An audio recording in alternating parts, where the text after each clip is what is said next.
ই করেন তো, 5,000 টাকা বিকাশ করেন তো ভাই। ফোন নম্বর এই যে নাম্বার টাকা দেন ভাই। ভাই এটা পাঠান, এখনই দিয়ে দিচ্ছি। নাম্বারে টাকা দিলে এখন হ্যাঁ পার্সোনাল পাঠান। টাকাটা তো দিবেন ভাই। না, টাকা দেন। এটা দেন, এখনই দিচ্ছি ভাই, কোনো সমস্যা নেই। ভাই টাকাটা দেন। আপনি এই নাম্বারে একটু টাকাটা পাঠান ভাই, আমি এখনই দিচ্ছি। ভাই আপনি তো এরকম হয় না, আপনি একটু বসেন। নাম্বারটা উঠাইছেন ভাই? জি ভাই।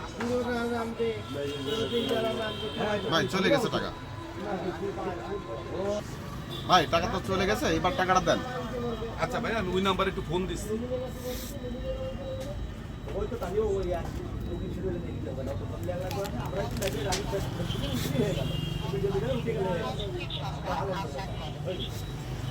ভাই বলুন না, বসুন ভাই।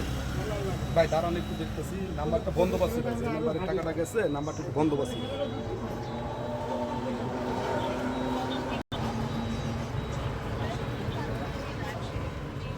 ভাই কি হয়েছে, কি একটু বলেন তো খুলে।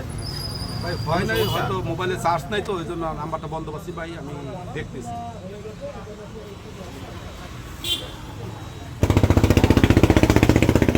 ভাই ওই টাকাটা দেন, নইলে কিন্তু আমি থানায় জানাবো এখনই, আর নাহলে লোকজন ডাকবো আমি।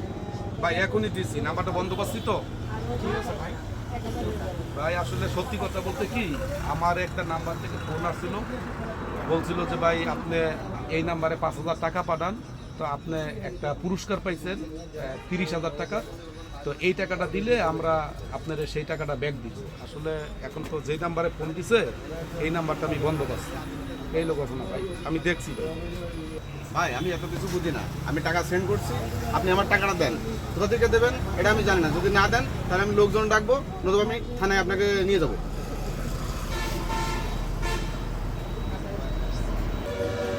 আসলে এটা আমরা একটা শিক্ষণীয় বিষয় নিয়ে একটা শর্ট ভিডিও তৈরি করছি। বিষয়টা হলো, আমরা থানায় দেখি প্রতিনিয়ত এই বিচার চক্রের খপ্পরে পড়ে অনেকে নিঃস্ব হয়ে যাচ্ছেন। যারা অতি লোভ করেন, এটা আপনারা করবেন না। আগে আপনি শিওর হবেন কোনো বিষয়ে, তারপরে যে দোকানদার ভাই আছেন আপনাকেও বলবো যে ভাই আগে টাকা নেবেন, তারপরে আপনি টাকাটা সেন্ড করবেন। এই চক্রের কারণে অনেকে নিঃস্ব হয়ে যাচ্ছে, তাড়াহুড়া করবেন না। অনেকেই যারা আমরা আছি তাড়াহুড়া করি যে ভাই আমার এই নাম্বারে এই টাকাটা এখন দ্রুত পাঠান, আমি দিচ্ছি। এটা না, এটা একটা প্রতারক চক্র ছিল। এটা আমি আপনাদের বোঝানোর জন্য এই শর্ট ভিডিওটা তৈরি করছি। আশা করি যে সবাই এই সচেতনমূলকভাবে চলবেন, সবাই সতর্ক হবেন, এটাই আমার মূল বিষয় ছিল।